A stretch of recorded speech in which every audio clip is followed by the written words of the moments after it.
So guys start करते हैं digitalis poisoning. Digitalis purpurea इसका पूरा नाम होता है। ये पूरा ही प्लांट टॉक्सिक होता है कुछ लोगों की तरह।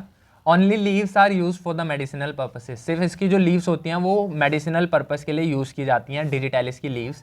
इसमें जो एक्टिव प्रिंसिपल होते हैं ना, वैसे तो इसके अंदर 30 से ज़्यादा ग्लाइकोसाइड्स होते हैं, बट इसमें से 4 ग्लाइकोसाइड्स यूज होते हैं एज एन एक्टिव प्रिंसिपल।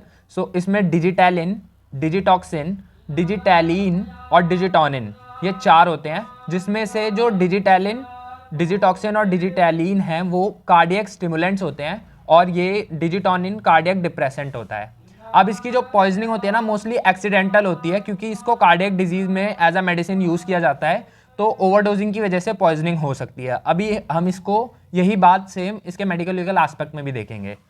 इसका मोड ऑफ एक्शन क्या होता है, ये क्या करती है ना, कार्डियक साइकिल में सिस्टोल के पीरियड को बढ़ा देती है। सिस्टोल के पीरियड को बढ़ा देती है कार्डियक साइकिल में।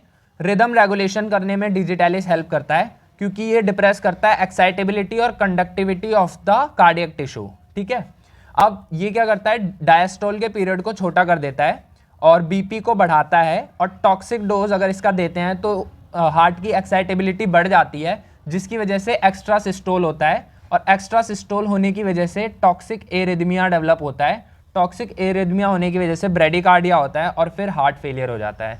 Now coming to the signs and symptoms of the digitalis poisoning. तो डिजिटैलिस पॉइजनिंग के साइंस एंड सिम्टम्स में हम देखेंगे तो सबसे पहले गैस्ट्रोइंटेस्टाइनल ट्रैक्ट के अंदर एनोरेक्सिया होता है, थर्स्ट होता है, नोजिया, वॉमिटिंग, एब्डोमिनल पेन और वाटरी डायरिया होता है।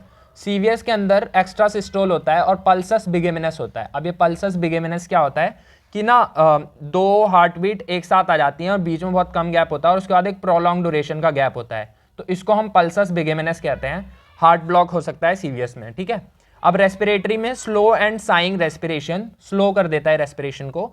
और सीएनएस में तो बहुत सारे सिम्टम्स होते हैं, headache, confusion, disorientation, delirium, hallucination. ठीक है, तो ये सीएनएस के सिम्टम्स हैं। और इसमें डेथ का कारण क्या होता है, वेंट्रिकुलर फिब्रिलेशन की वजह से इसमें डेथ होती है। Now to the fatal dose and the treatment.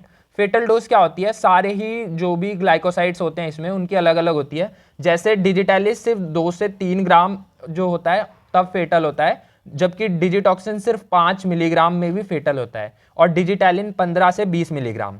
और पाउडर, अगर हम लीव्स का पाउडर देखें तो वो 2.5 ग्राम फेटल डोज होता है। Now coming to fatal period, तो 24 आवर्स इसका फेटल पीरियड है। अब इसमें ट्रीटमेंट क्या देते हैं, तो स्टमक वॉश हम करते हैं, और स्टमक वॉश में हम यूज़ क्या करते हैं, एक्टिवेटेड चारकोल और टैनिक एसिड। और बोवेल शुड बी इवैक्यूएटेड, हम पूरे बोवेल्स को इवैक्यूएट करते हैं।